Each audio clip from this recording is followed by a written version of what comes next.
आज अक्षय तृतीया है और आज का दिन हमारी संस्कृति के लिए बहुत ही पावन दिन है, क्योंकि आज के दिन भगवान परशुराम का जन्म दिवस आता है और हर वर्ष हम जन्म दिवस को मनाते हैं।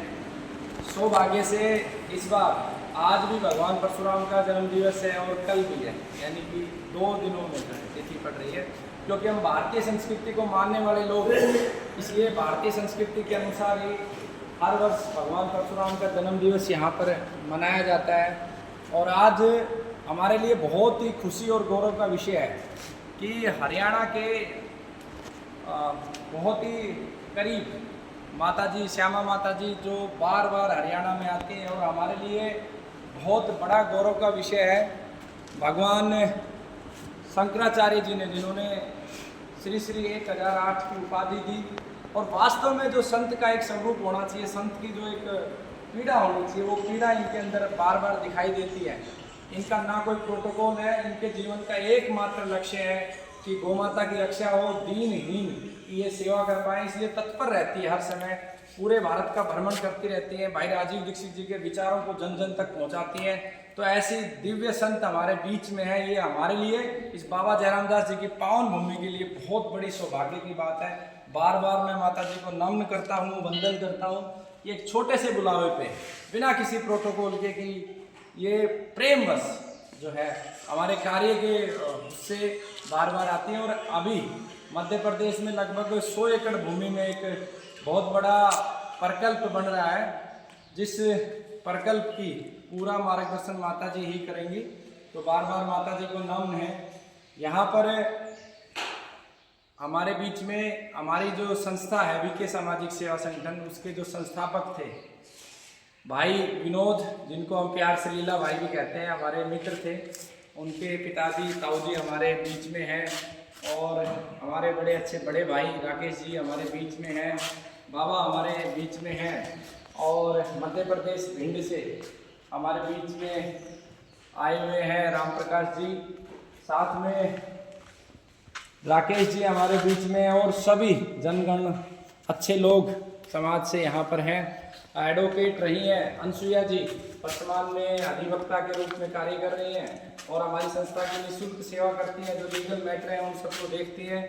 आप सबको नमन है, सबको वंदन है।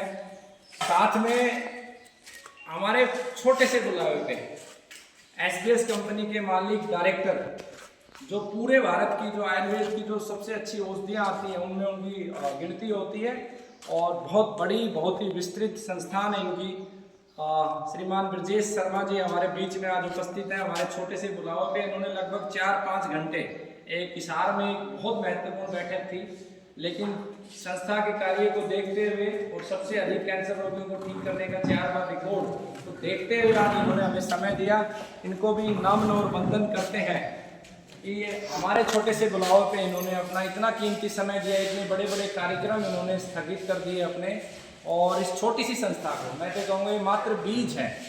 और आज ये जो बीज बाबा जयराम दास के आशीर्वाद से इस पाली की भूमि पे लगा, ये बीज आज भारत के कोने कोने में फैल चुका है। मैं आपको बताना चाहूँगा 1082 रोगी इस बाबा की भूमि से, बाबा के आशीर्वाद से, गोमाता के आशीर्वाद से, और भाई राजीव दीक्षित जी के ज्ञान के प्रताप से जो ठीक हुए हैं, वो बीज आज छोटे छोटे वृक्ष का रूप ले रहे हैं। और इसका पहला वृक्ष, जो पहला बीज बाबा जयराम दास जी की भूमि पे लगा, इसका एक वृक्ष जो है हरिद्वार में लग चुका है, और वहाँ भी हरिद्वार के क्षेत्र में 17 कैंसर रोगियों को ये संस्था ठीक कर चुकी है। और 12 तारीख से बुद्ध पूर्णिमा से कोलकाता में एक और वृक्ष तैयार हो गया है, जहाँ पर एक पिता को भी कैंसर था और उसके पुत्र को भी कैंसर था, और इस संस्था के माध्यम से वो ठीक हुआ। तो वहाँ भी बुद्ध पूर्णिमा से 12 मई से वहाँ भी एक चिकित्सालय प्रारंभ हो जाएगा। मध्य प्रदेश में प्रारंभ होने वाला है, और भारत के अगले 5 वर्षों में 5000 लोगों को रोजगार देने का संकल्प इस संस्था का है। और रोजगार भी ऐसे लोगों को जो राष्ट्र को बचाना चाहते हैं, जो प्रकृति को बचाना चाहते हैं, जो धर्म के मार्ग पर चलना चाहते हैं, ऐसे लोगों को रोजगार देने का कार्य ये संस्था करेगी, ताकि वो गर्व से देश के लिए कार्य कर सकते हैं। और इसमें मैं आपको बताना चाहूँगा, जो संस्था में इसमें कुछ नियम हमने बढ़ाए हैं। शुरुआत में हम जो है जो सेवा के प्रकल्प में जुड़ता है उसको 10,000 रुपये से प्रारंभ करते हैं और फिर अलग अलग हमने डेजिग्नेशन दी हुई है। जैसे एक डेजिग्नेशन जो है हमने हमारे मित्र विनोद कुमार को पहली कैटेगरी समर्पित की है जिसमें हम 11,111 रुपये वेतन देते हैं।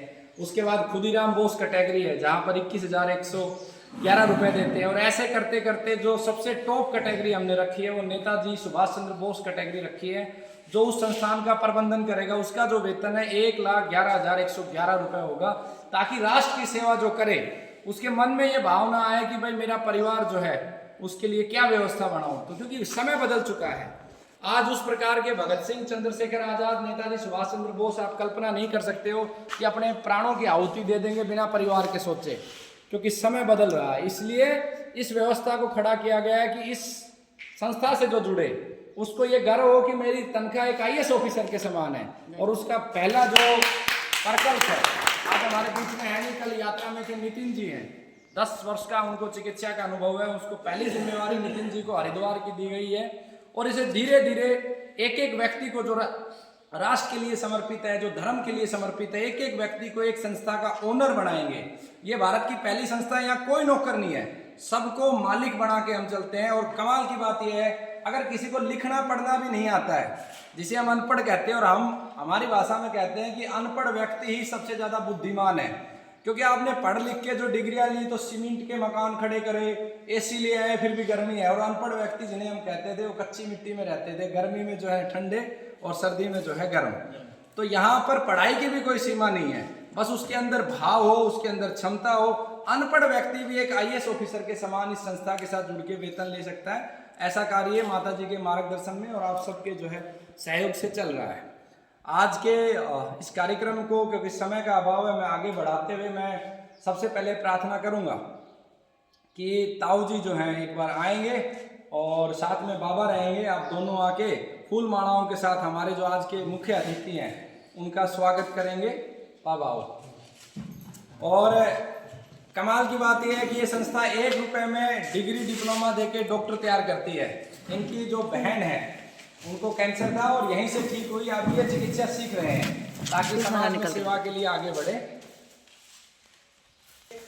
सबसे अच्छे, दबंग, सच्चे, ईमानदार और कर्मठ पत्रकार धर्मू जी हमारे बीच में उपस्थित है। मैं चाहूंगा एक बार उनके लिए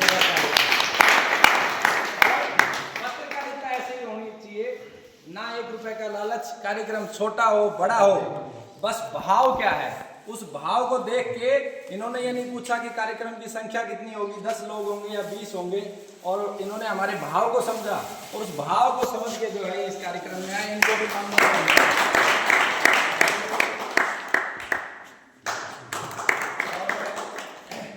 बाबा आएंगे, बाबा भी फूल माला से स्वागत करेंगे, साथ में पिताजी आएंगे और फूल माला को जो है 12 महीने 24 घंटे निःशुल्क यहाँ गंगा जल उपलब्ध रहेगा। उसका जो आगे का कार्यक्रम भी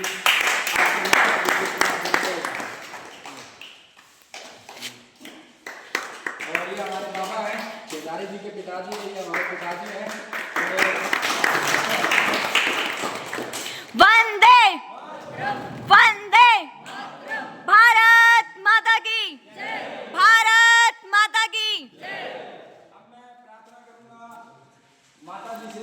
परमात्मा ने मेरे को बहुत सारे माता जी दिए हैं, एक और माता जी दी है, तो वो श्यामा माता जी का माला पहना के स्वागत करेंगी।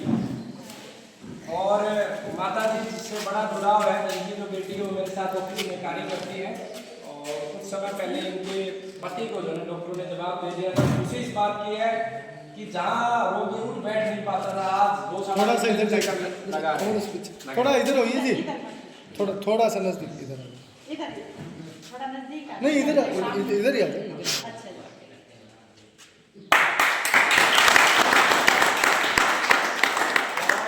अब जो मैं अनसुईया जी को प्रार्थना करूंगा, पेशे से वकील हैं और इनके भाई को भी डॉक्टरों ने जवाब दे दिया था, ये माता जी का फूल माला पहना के स्वागत करेंगे और आशीर्वाद भी माता जी से लेंगे। और माता जी का आशीर्वाद निरंतर हम लोगों के साथ बना हुआ है। ये पेड़ों की इतनी सेवा करते हैं, इनको देख के मुझे साक्षात जो है ना बाबा जयराम दास जी के दर्शन इन्हीं के अंदर होते हैं। और सुबह से शाम तक टिंकू जी हमारे मुख्य अतिथि जी को जो फूल मालाएं पहना के स्वागत करेंगे। आओ टिंकू जी।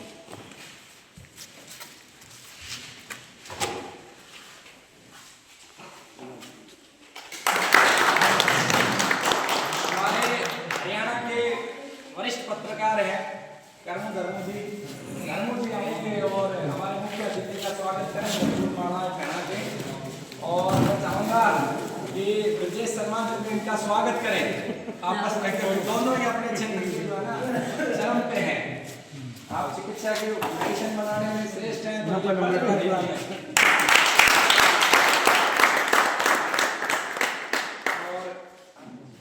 और राकेश भाई हैं, गठबंधन मजबूत हो गया। राकेश भाई जो है कर्मू भाई का धर्मू भाई का स्वागत करेंगे फूलमाला पहना के। संजय जी हैं, ये आखिरी स्टेज के रोगी थे, डॉक्टरों ने जवाब दे दिया था। ये भी जो है धर्मू भाई का स्वागत करेंगे फूलमालाओं के माध्यम से।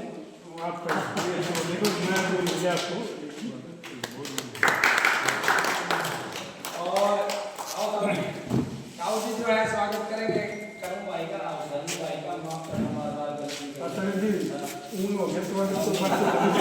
ये अतिथि का स्वागत की हमारी परंपरा है।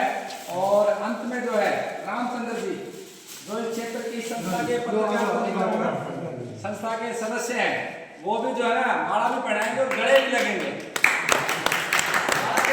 गले लगने की जो हमारी परंपरा है, रामचंद्र जी जो है माला पहना के गले भी लगेंगे अच्छे से।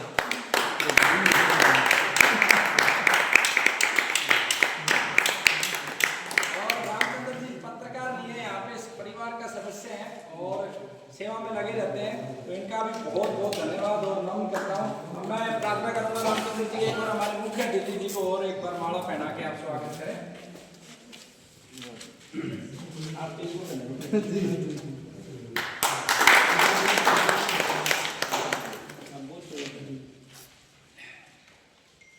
अब मैं माता जी से चाहूँगा कि आज का जो दिन है वो इस घोर कलयुग में जो नीति काम कर सकती है, इस राष्ट्र को, इस धर्म को बचाने के लिए जो नीति काम कर सकती है, मैं बार बार एक नारा देता हूं, पहले राम बनो। आप भगवान राम के मार्ग पे चलो, और राम के मार्ग से अगर काम नहीं चल रहा है तो फिर श्याम बनो, नीतिगत मार्ग अपनाओ।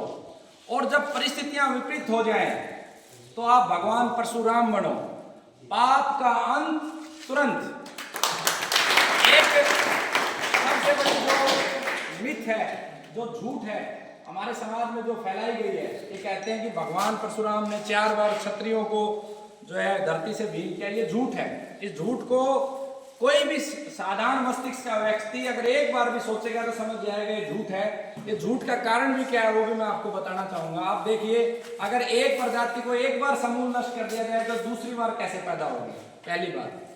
दूसरी बात कि इस प्रकृति में जब सबसे पहले एक स्त्री और एक पुरुष पैदा हुआ होगा और उसी से ये पूरा ब्रह्मांड बड़ा होगा, इसका मतलब क्या है कि ये जाति, ये धर्म, ये सब झूठ और मिथक है। सबसे बड़ा धर्म हमारा प्रकृति के प्रति है। 5 तत्वों से हम बने और उन्हीं के बगैर हम रह नहीं सकते, और वही हमारे वास्तविक देवता हैं। अगर कोई संसार में बड़े से बड़ा धर्माचारी आके कह दे कि बिना वायु के मैं जीवित रह सकता हूँ, तो सबसे बड़ा भगवान क्या है? सबसे बड़ा भगवान हमारी वायु और आकाश तत्व है। उसके बाद जो उससे बड़ा जो भगवान है वो उसी के समानांतर जल है। अग्नि के बगैर नहीं रह सकते, वो हमारे भगवान है। ये जितने जीव जंतु हैं ये सब हमारे भगवान हैं। और आज इस सभा में बैठे हुए सारे मनुष्य ये भगवान है। क्योंकि भगवान के अर्थ को अगर आप तोड़ के देखोगे तो भय का अर्थ क्या होता है? भूमि। क्या का अर्थ होता है? गगन, वायु, अग्नि और आकाश। यही भगवान है और यही सत्य समाज तक पहुंचे, इसलिए जीवन धर्म की स्थापना की गई। और उसका जो मंदिर बहुत जल्दी जो है समाज को उसके दर्शन करवाने के लिए आपको भी बुलाएंगे। तो ये मिथ इसलिए फैलाया गया कि जब संसार में समाज की जब व्यवस्था बनी तो समाज की व्यवस्था का आधार होना चाहिए। आज इस हम 20-30 लोग यहाँ बैठे हैं तो इसका एक नियम कानून होना चाहिए। तो समाज ने नियम कानून बनाने शुरू किए जब जनसंख्या बढ़ी। तो जिन लोगों के पास बुद्धि अधिक थी, जो त्याग में अधिक थे, जो समाज को मार्गदर्शन कर सकते थे, समाज को निस्वार्थ भाव से शिक्षा दे सकते थे, उन बुद्धिजीवियों को मुझे लगता है कि ब्राह्मण की संज्ञा दी गई। जिनके पास बुद्धि थी, त्याग थी, तपस्या थी, बल थी, उनको ब्राह्मण की संज्ञा दी गई। और जो राष्ट्र के लिए लड़ सकते थे, जो शरीर से ज्यादा सामर्थ्यवान थे, उनको क्षत्रियों की संज्ञा दी गई। जो व्यापार करके राष्ट्र को मजबूत कर सकते थे, उनको वैश्य की संज्ञा दी गई। और इन तीनों व्यवस्थाओं में इनसे जो तीनों से सबसे ज्यादा श्रेष्ठ है वो शूद्र की जो परिभाषा दी गई, जो सेवा में तत्पर है। और सेवा से बढ़ के कुछ नहीं है। जो सेवा करता है वो ब्राह्मण से भी बड़ा है, जो सेवा करता है वो क्षत्रिय से भी बड़ा है, जो सेवा करता है वो बनिया से भी बड़ा, सबसे बड़ा सेवा करने वाला। तो जो चौथी व्यवस्था थी वो सेवा करने वाली थी। और इसका दुरुपयोग हुआ धीरे धीरे, कुछ स्वार्थी लोगों ने मेरे हिसाब से, कि जिन्होंने सोचा कि मैं अब ब्राह्मण बन गया हूँ, मेरे बच्चे भी ब्राह्मण हो, तो जन्म से जो ये व्यवस्था है कि जन्म से ही कोई ब्राह्मण होगा, ये मैं इसको नकारता हूँ, मैं स्वीकार नहीं कर सकता। कर्म से व्यक्ति ब्राह्मण हो सकता है, जिसकी बुद्धि अच्छी है, जो हर क्षण राष्ट्र के लिए जीता है, हर समय राष्ट्र के लिए सोचता है, जो हर समय त्याग तपस्या कर सकता है, उसे हम बुद्धिजीवी ब्राह्मण कह सकते हैं। बाकी जो व्यवस्था है उसके अनुसार होना चाहिए। और ये मिथ इसलिए फैलाया गया, भगवान परशुराम ने एक गौ माता की रक्षा के लिए पूरी धरती से सारे पापियों का नाश किया, चाहे वो किसी भी जाति से समझो, धर्म से समझो, उन्होंने पापियों को 4 बार विनाश किया। तो इस बात को इसलिए समाज में नफरत फैले। भाई इस पूरे भारत में अगर हम जाति की व्यवस्था से भी देखें, बुद्धि के दृष्टिकोण से भी देखें, तो जो मजबूत पक्ष है, उन मजबूत पक्षों में जो है ना लड़ाई हो जाए, झगड़ा हो जाए, इसलिए ये भ्रम फैलाया गया कि भाई क्षत्रियों को विहीन किया गया 4 बार। ये बात झूठ थी, सत्य यही है। पीछे का तो सत्य परमात्मा जानता है, लेकिन हम हमारे मस्तिष्क से जो सोचते हैं, उन्होंने गौ माता की रक्षा के लिए पापियों का विनाश किया। तो आज के इस युग में पापियों का अंत तुरंत हो, अगर तुरंत नहीं किया तो पाप इतना बढ़ जाएगा। आप देखोगे हिमालय पूरा जो है नष्ट होता जा रहा है, हमारी देवभूमि पे कब्जे हो रहे हैं और आधा भारत बुरी तरीके से त्रस्त है। तो मैं माता जी को प्रार्थना करूंगा कि वो अपना आशीर्वाद अपने शब्दों के माध्यम से रखें। आज भगवान परशुराम का भी जन्म दिवस है, भारत माता मंदिर भी पिछले दिन इसका उद्घाटन हुआ था, और सौभाग्य से आज आपके बच्चे का भी जन्म दिवस है। और